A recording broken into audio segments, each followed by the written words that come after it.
तो दोस्तों कंप्यूटर की बात हम यहाँ इन वीडियोस में कर रहे थे और आज के इस वीडियो में बात करने वाले हैं हम टाइप ऑफ कंप्यूटर्स की। जी हाँ, 1 से 2 क्वेश्चन हर एक एग्जाम में जहाँ कंप्यूटर पूछा जाता है वहाँ ये क्वेश्चन पूछ लिए जाते हैं कि निम्न में से कौन सा कंप्यूटर किस प्रकार का कंप्यूटर कहा जाएगा।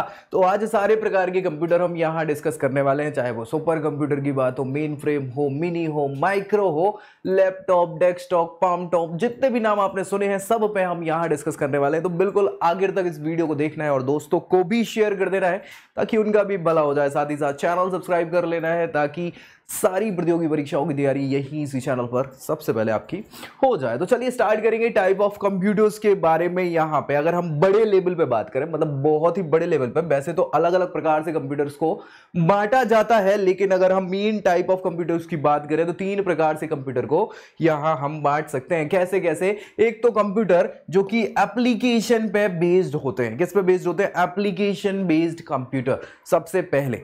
इसके बाद कंप्यूटर पर्पस के आधार पर, पर्पस समझ पाते हैं, उपयोगिता की हम बात कर रहे हैं कि हमारा काम क्या है कंप्यूटर का। सो पर्पस बेस्ड कंप्यूटर दूसरे प्रकार के कंप्यूटर होते हैं। और तीसरा जो है वो है size based computer. Size based मतलब यहां हम मिनी, माइक्रो, मेन फ्रेम, इन सारी चीजों की बात करने वाले हैं। सो साइज के आकार पर, साइज के आधार पर हम यहां पे कंप्यूटर को बांट सकते हैं। तो प्रमुख रूप से हम कंप्यूटर को अगर बांटे तो 3 प्रकार से ही बांट सकते हैं। एक तो सबसे पहले एप्लीकेशन, यानी कि किस प्रकार से हम उसकी आवश्यकता, किस काम के लिए कंप्यूटर का उपयोग कर रहे हैं, तो एप्लीकेशन बेस्ड। दूसरा पर्पस बेस्ड, किस उपयोगिता के कारण, किस उपयोग में हम इसको ला रहे हैं। और तीसरा साइज के आधार पर। तो 3 प्रकार से कंप्यूटर को बांटा जाता है। इन्हीं 3 प्रकार के जो कंप्यूटर्स हैं इनको और डिटेल में हमको पढ़ना है। इनके अंदर और कौन कौन से कंप्यूटर्स होते हैं, क्या क्या क्या लाते हैं, वो हम सभी डिस्कस करेंगे। तो सबसे पहले हम स्टार्ट करेंगे कहां से? एप्लीकेशन बेस्ड कंप्यूटर पे। एप्लीकेशन बेस्ड कंप्यूटर मतलब जिनके एप्लीकेशंस यानी अनुप्रयोग कौन से हम कंप्यूटर से करवाने वाले हैं, उसके आधार पर हम इनको बांट सकते हैं। जी हाँ, तो सबसे पहले कंप्यूटर के बहुत सारे उपयोग हमने देख लिए थे। एक वीडियो में हमने देखा था कि क्या क्या हम यूज कर सकते हैं कंप्यूटर को। शुरुआत में तो केवल गणना करने के लिए बनाया गया था, लेकिन आजकल गणनाएं नहीं होती, आजकल उनसे बाकी सब काम होते हैं गणना को छोड़ के कंप्यूटर से। तो बहुत सारी उपयोगिताएं, अनुप्रयोग कंप्यूटर के होने लग गए। इसी के आधार पर अगर हम कंप्यूटर को देखें, एप्लीकेशन बेस्ड कंप्यूटर्स को, तो उनको भी हम 3 प्रकार से बांट सकते हैं। यानी कि सबसे पहले हमने कंप्यूटर के 3 प्रकार देखे और उन 3 टाइप की बात करें तो उन 3 टाइप के भी 3 सब टाइप है, अलग अलग सब टाइप है। पहले वाले एप्लीकेशन बेस्ड कंप्यूटर को भी 3 भागों में बांटा जा सकता है। वो 3 भाग कौन कौन से हैं? सबसे पहले एनालॉग कंप्यूटर। क्या भैया? Analogue computer. दूसरा डिजिटल कंप्यूटर। क्या कहलाएगा? Digital computer. और तीसरा इन दोनों के मिश्रण को यानी हाइब्रिड कंप्यूटर। ये 3 प्रकार के एप्लीकेशन बेस्ड कंप्यूटर कहे जाते हैं। अब क्वेश्चन सीधा सा आता है कि कंप्यूटर को कितने भागों में बांटा है? तो ऑफिशियली 3 भागों में। फिर पूछ लिया जाएगा कि हाइब्रिड टाइप कंप्यूटर किस प्रकार का कंप्यूटर है, तो भाई हमें पता होना चाहिए कि ये एप्लीकेशन बेस्ड कंप्यूटर कहलाएगा। क्यों कहलाएगा? क्योंकि इसमें हम उपयोगिता, अनुप्रयोग देख रहे हैं कि कैसी क्या कंप्यूटर की होती है। अब एक एक को और समझ लेते हैं। एनालॉग कंप्यूटर, जैसे नाम से आप समझते होंगे, एनालॉग समझते हैं? समझते नहीं समझते? वैसे बहुत सारे जो जिनका बैकग्राउंड है कंप्यूटर से रिलेटेड या इंजीनियरिंग से रिलेटेड, उन्हें तो बहुत इजी पड़ता है ये चीज़। जिनका नहीं है, अब आजकल तो 10th-12th में भी पढ़ाने लग गए हैं कंप्यूटर, पहले नहीं पढ़ाया जाता था, है ना। सो एनालॉग कंप्यूटर, एनालॉग मतलब एनालॉग बेसिस पे वो यूज किया जाता है। इसमें कंप्यूटर की फिजिकल लेंथ, पावर, टेम्परेचर और इसके अलावा रिप्रेजेंटेशन की बात करें तो इनका उपयोग करके ये कंप्यूटर बनाए जाते हैं। एनालॉग कंप्यूटर इन्हीं कंप्यूटर को कहा जाता है बेसिकली। अब ये कंप्यूटर किसी भी राशि को क्या करेंगे? उसके परिमाप की तुलना करके इस पर आधारित होते हैं। और एनालॉग कंप्यूटर मुख्य रूप से कहां यूज किए जाते हैं? विज्ञान के क्षेत्र में यूज किए जाते हैं। विज्ञान और प्रौद्योगिकी में, इंजीनियरिंग में इसका यूज हम कर लेते हैं। साथ ही साथ कंप्यूटर ये शुद्ध परिमाप या परिणाम प्रदान करने वाले हो सकते हैं, लेकिन पूर्णतः शुद्ध नहीं होते और संभावित परिणामों को ही ये दर्ज करते हैं। ऐसे कंप्यूटर को हम क्या? Analogue computer. एनालॉग समझ पा रहे हैं? जो कि पल्सेस को समझते हैं आप? पल्स होती हैं साइनोसोइडल पल्सेस होती हैं, कॉस साइन के नाम आपने सुने होंगे। ये पल्सेस जो जाती हैं उनके बेसिस पे हाई लो टेम्परेचर पे वर्क करती हैं चीज़ें चाहे, तो वो एनालॉग कंप्यूटर, इसमें पूरी शुद्धता नहीं मिलती है। डिजिटल कंप्यूटर्स जो दूसरे टाइप के कंप्यूटर होते हैं उसमें पल्स डिजिटल फॉर्मेट में आती हैं और वो थोड़े से शुद्ध मान लिए जाते हैं क्योंकि वहाँ पे हाँ जो पॉइंट के बाद हम और दशमलव के बाद चीज़ें जाती ना 3 4 5 तो और शुद्धता बढ़ती चली जाती है। यहाँ एनालॉग में ज़्यादा शुद्धता नहीं होती है। जैसे अगर हम बात करें एग्जाम्पल की बात करें तो पेट्रोल पंप में आप जाते हैं, पेट्रोल पंप में आप देखते होंगे, देखते हैं कि नहीं देखते हैं, वो पूरी वो चलती रहती है कि कितना पेट्रोल हो गया, कितना आ गया, कितने रुपए का हो गया, सारी चीजें।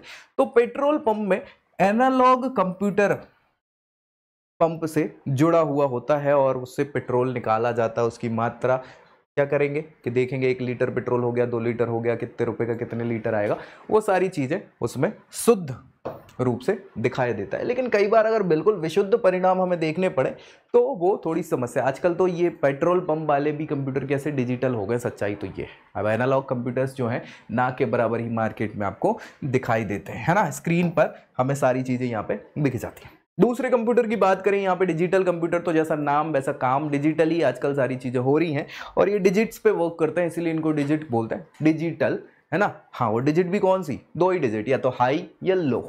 हाँ जी, 0 या 1 पे फॉर्मेट में काम करने वाली चीज़ें हैं, जो है नंबर के आधार पर कार्य करने वाले कंप्यूटर्स को डिजिटल कंप्यूटर कहा जाता है। बहुत ही सिंपल परिभाषा, ठीक है। और इसमें 2 ही अंक होते हैं, 0 या 1, हाई या लो, और क्या इसमें और चाहिए ही क्या है। बस प्रोग्राम को 0 और 1 में ये परिवर्तित करके हम कंप्यूटर को चला सकते हैं। और डिजिटल कंप्यूटर का यूज़ आजकल हर जगह हो रहा है, चाहे व्यापार की बात करें, घर की बात कर ले, कहीं भी हम देखते हैं, मैक्सिमम जहां भी हम देखेंगे डिजिटल कंप्यूटर ही वर्क कर रहे हैं। और दूसरी चीज़, एनालॉग कंप्यूटर की अपेक्षा ये थोड़े से परिणाम में और विशुद्धता लेके आते हैं। ऐसा नहीं कि बिल्कुल बहुत ही अच्छे हों, लेकिन हाँ एनालॉग की तुलना में ये विशुद्धता लेके आते हैं और अच्छे से शुद्ध परिणाम प्रदान करते हैं, ठीक है। सो डिजिटल कंप्यूटर ज़्यादा आजकल चलन में चल रहे हैं। अब मान लें क्या करना है, तो एनालॉग और डिजिटल, अब कई जगहों पे ऐसी चीज़ें होती हैं जहां हमें एनालॉग काम करने हैं, जहां डिजिटल हो ही नहीं सकती चीज़ें, तो इन दोनों के मिश्रण से जो कंप्यूटर बनाए जाते हैं, चाहे वो एनालॉग और डिजिटल, दोनों को मिला के जो नए कंप्यूटर्स चल रहे हैं आजकल चलन में, एक्चुअली हाइब्रिड कंप्यूटर ही है, ना एनालॉग चलते हैं ना डिजिटल, हाइब्रिड टाइप के कंप्यूटर्स ही आजकल चलन में हैं, जिससे सारे काम हो जाते हैं। चाहे हमें मात्रा देखनी हो, चाहे परिमाप देखना हो, सारी चीज़ें एनालॉग वाले काम भी वो करते हैं और डिजिटल वाले काम भी करते हैं, उन्हें हाइब्रिड कंप्यूटर कहा जाता है। जी हाँ, एनालॉग और डिजिटल दोनों ही कंप्यूटर के गुण जिस कंप्यूटर में उपस्थित हों उसको क्या कहेंगे, हाइब्रिड कंप्यूटर कहेंगे। और ऐसे कंप्यूटर्स आजकल बड़ी बड़ी इंडस्ट्रीज़ में यूज़ हो जाते हैं, जैसे स्टील बनाने वाले कारखाने हो गए, केमिकल फैक्ट्रीज हो गई, इन सारी जगहों पर, मेडिकल में, हाँ ऑब्वियस सी बात है, फार्मास्यूटिकल साइंस में, ये सारी चीज़ें यूज़ हो रही हाइब्रिड कंप्यूटर्स जिनको कहा जाता है। तो ये तो बात किससे रिलेटेड हो गई, ये जो कंप्यूटर 3 प्रकार थे वो थे एप्लीकेशन पे आधारित। किस पे, एप्लीकेशन। एप्लीकेशन मतलब हमारे क्या अनुप्रयोग है, हमें ज़रूरत किस चीज़ को है, तो एप्लीकेशन के आधार पे ये 3 प्रकार के कंप्यूटर हमने देख लिए थे यहाँ, एनालॉग, डिजिटल और हाइब्रिड, ठीक है, एनालॉग, डिजिटल और हाइब्रिड। अब बात करते हैं हम किसकी, दूसरे प्रकार के कंप्यूटर्स की। एनालॉग एप्लीकेशन के बाद हमें समझ में आया कि पर्पस होता है उपयोगिता के आधार पर।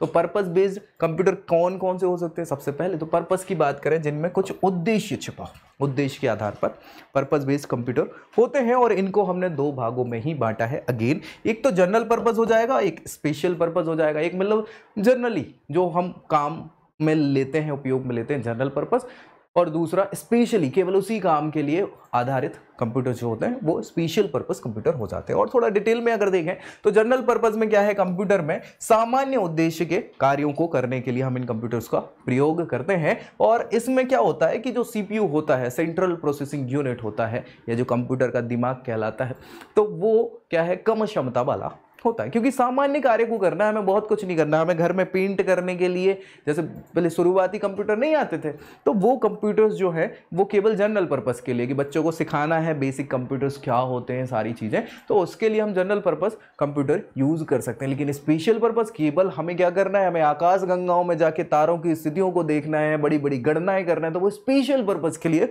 हो सकते हैं। तो ऐसे कंप्यूटर स्पेशल पर्पस कंप्यूटर हो जाते हैं। समझ पा रहे हैं, स्पेशल पर्पस कंप्यूटर क्या है, यूज करने के लिए, स्पेशल कार्यों को करने के लिए इनका यूज किया जाता है और वैसे ही उनको तैयार किया जाता है। तो इनकी मेमोरीज बहुत सारी होती है, इनकी स्पीड बहुत तेज होती है, ऐसे कंप्यूटर स्पेशल पर्पस कंप्यूटर कहलाने लग जाते हैं।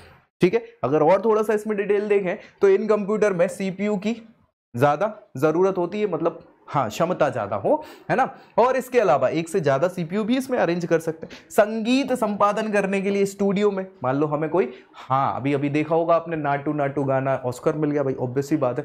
तो उसको कंपोज करने के लिए हमें बहुत सारे इंस्ट्रूमेंट और सारी चीजों को लगाना था, तो एक सीपीयू में हमने क्या किया, वो केवल स्पेसिफिक प्रोग्राम के लिए ही हमने, हाँ साउंड सिस्टम के लिए, साउंड इंजीनियरिंग के लिए वो कंप्यूटर सिस्टम यूज कर रहे थे, जिसमें अलग अलग धुनों को हम इकट्ठा जोड़ के नया एक गाना बना सकते थे। तो वही सारी चीजें स्पेशल पर्पस कंप्यूटर के अंतर्गत आ जाती हैं। इसमें संगीत से संबंधित उपकरण हो या फिर मूवीज से संबंधित, तो किसी भी प्रकार से, अंतरिक्ष विज्ञान की बात कर लो, मौसम विज्ञान की बात कर लो, युद्ध के क्षेत्र में हम बात करें, उपहार उपग्रह संचालन की बात कर ले, किसी भी क्षेत्र में, भौतिक, रसायन, यातायात, हर प्रकार की इंजीनियरिंग के क्षेत्रों में इनका उपयोग किया जाता है। और बात करें तो इनके अंदर आएंगे जैसे लैपटॉप हो गया, पाम टॉप हो गया, ये सभी किसके अंतर्गत आते हैं, स्पेशल पर्पस कंप्यूटर के अंतर्गत ही आते हैं, लैपटॉप या पाम टॉप। क्वेश्चन पूछ लिया जाता है कि लैपटॉप किस प्रकार के कंप्यूटर कहलाएंगे, तो ये स्पेशल पर्पस कंप्यूटर कहलाते हैं, याद रखिएगा।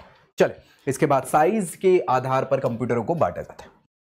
क्या साइज है ना, साइज समझ पा रहे हैं ना, साइज होना मतलब छोटा है बड़ा है। हमने शुरुआत में एक वीडियो में डिस्कस किया था, जब पीढ़ियों की हम बात कर रहे थे कंप्यूटर की, जनरेशंस की, तो सबसे पहली पीढ़ी के जो कंप्यूटर हुआ करते थे वो उनका आकार ही इतना बड़ा हुआ करता था, बिल्कुल कंप्यूटर कमरे बराबर होता था, है ना। हाँ, फिर धीरे धीरे धीरे आजकल हम बिल्कुल क्या करने लगे, मोबाइल जो हाथ में है आपके, जिसमें आप ये वीडियो देख रहे होंगे, वो एक कंप्यूटर ही है, ऑब्वियस सी बात है, और ये छोटी साइज का कंप्यूटर कहा जाता है। तो भाई कैसे साइज के आधार पर कंप्यूटरों को बांटा जाता है वो भी देख ले जरा, ये पूछ लिया जाता है। इस प्रकार से इनको हम 4 भागों में बांट सकते हैं, किसके आधार पर, साइज के आधार पर। देखो, एक तो मिनी कंप्यूटर होता है, ये कमरे अमरे वाले जो शुरुआती में चलते थे उनको मिनी कंप्यूटर कहते थे।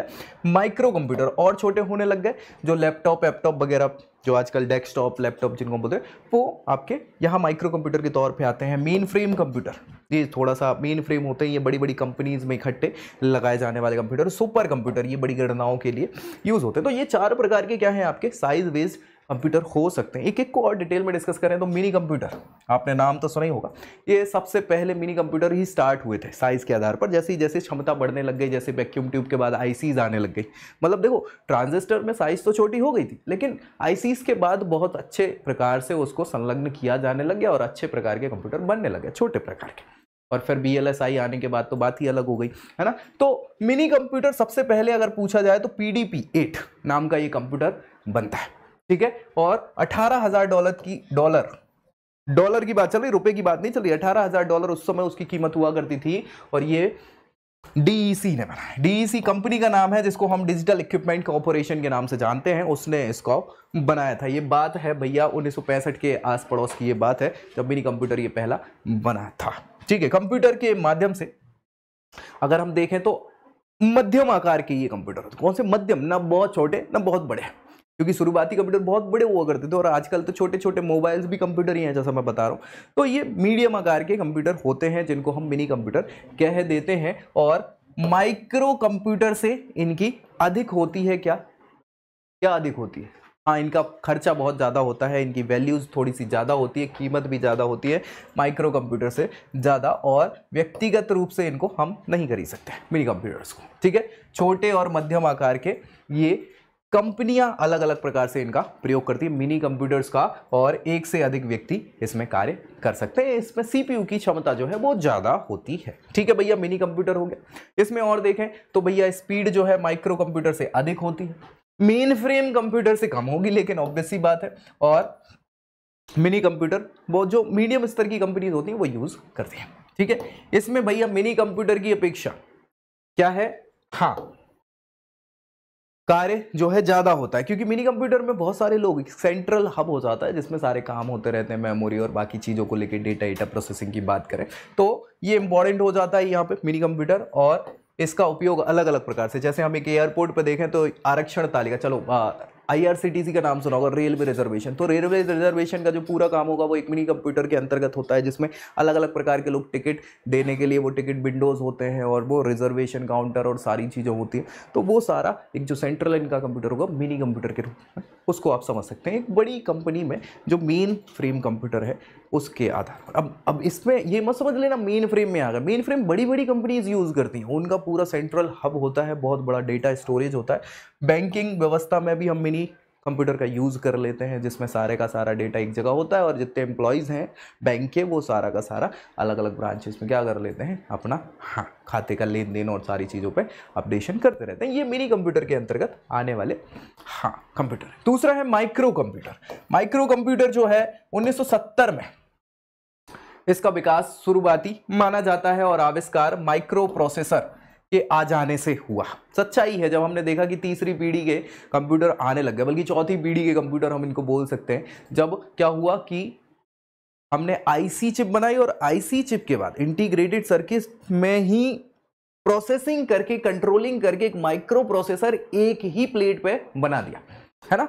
आईसी को VLSI में तब्दील कर दिया, वेरी लार्ज स्केल इंटीग्रेशन करते हुए हमने माइक्रो प्रोसेसर बनाया। और जैसे ही माइक्रो प्रोसेसर बनाया तो एक छोटे से पैनल पे ही क्या हो गया, आपका कंप्यूटर बन गया।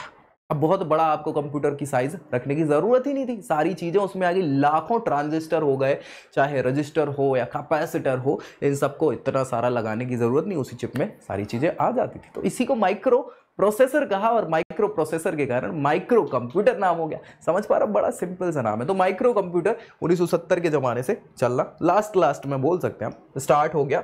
अब ये सस्ते भी थे और इनकी प्रणाली बाकी के कंप्यूटर से अच्छी भी मानी जाती थी और ये साइज में भी छोटा होना चालू हो गए, माइक्रो हो गए, छोटे हो गए। ठीक है, हाँ भाई, तो अच्छी चीज़ है, इसमें कोई समस्या है नहीं। इसको अलग अलग व्यक्तिगत उपयोग में लिया जाया जा सकता है। अभी तक तो मिनी कंप्यूटर जो है वो व्यक्तिगत यूज़ नहीं कर सकते थे, उसको हम कमर्शियल यूज़ कर सकते थे बहुत सारे लोगों में व्यावसायिक रूप से। अब यहाँ व्यक्तिगत यूज़ के लिए हमने क्या कर लिया, माइक्रो कंप्यूटर्स का यूज़ हम करने लग गए। इनको हम पर्सनल कंप्यूटर भी कहते हैं। तो कई बार ये क्वेश्चन आता है पर्सनल कंप्यूटर किस कंप्यूटर को कहा जाता है, तो ये माइक्रो कंप्यूटर्स को हम पर्सनल कंप्यूटर भी कहते हैं। ये याद रखना, ये सीधा क्वेश्चन कई बार एग्जाम में आ चुका है। ठीक है भाई, माइक्रो कंप्यूटर को बहुत ज़्यादा आजकल हम लैपटॉप वगैरह जो यूज़ करते हैं वो भी एक प्रकार से माइक्रो कंप्यूटर्स के अंतर्गत ही आते हैं, ऑब्वियसली बात है। ठीक है, हाँ, तो सबसे ज़्यादा चलन व्यापारिक क्षेत्र में इनका ही हो गया है, लोग पर्सनली इसका यूज़ करने लग गए हैं। ठीक है, सो छोटे व्यापार में बहुत सारे कार्यों के लिए जो भी हम ब्यौरा वगैरह रखते हैं ना, खाते आते का और सारी चीज़ों का, इसका यूज़ कर सकते हैं। इसमें वर्ड प्रोसेसिंग, हाँ, बिल बना सकते हैं, सारी चीज़ें इसमें कर सकते हैं। साथ ही साथ यहाँ पे इसमें भी एक CPU लगा। CPU बिना कंप्यूटर कैसे चलेगा यार। तो CPU तो है ही, सारे कंप्यूटर्स में CPU तो लगा ही रहेगा और तेज गति वाला CPU इसमें होता है। तो भैया हमने बात करी किसकी, अभी मिनी और माइक्रो कंप्यूटर की। और क्या है, अभी है भैया मेन फ्रेम कंप्यूटर। ये मेन फ्रेम कंप्यूटर बड़ी ताकत का कंप्यूटर कहलाता है। इसके बाद आएगा सुपर कंप्यूटर, है ना। हाँ, तो मेन फ्रेम कंप्यूटर ये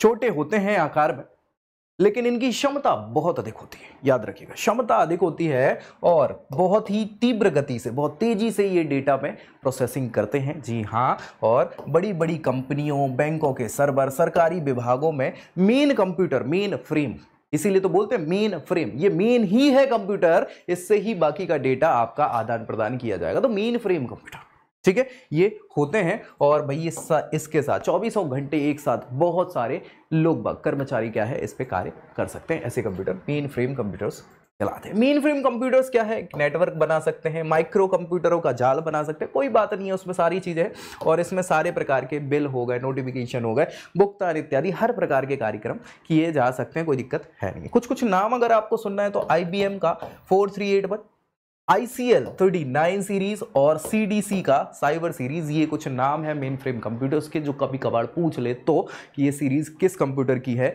चाहे IBM की पूछ ले, ICS की पूछ ले, या ICL की या CDC की पूछ ले, तो ये सारे के सारे मेन फ्रेम कंप्यूटर आपके हो जाते हैं। और फाइनली सुपर कंप्यूटर, जिनके बारे में क्वेश्चन पक्की बात है पूछे ही जाते हैं कि कौन सा सुपर कंप्यूटर किसने बनाया, ये सुपर कंप्यूटर किसका है या किस टाइप की चीज़ें।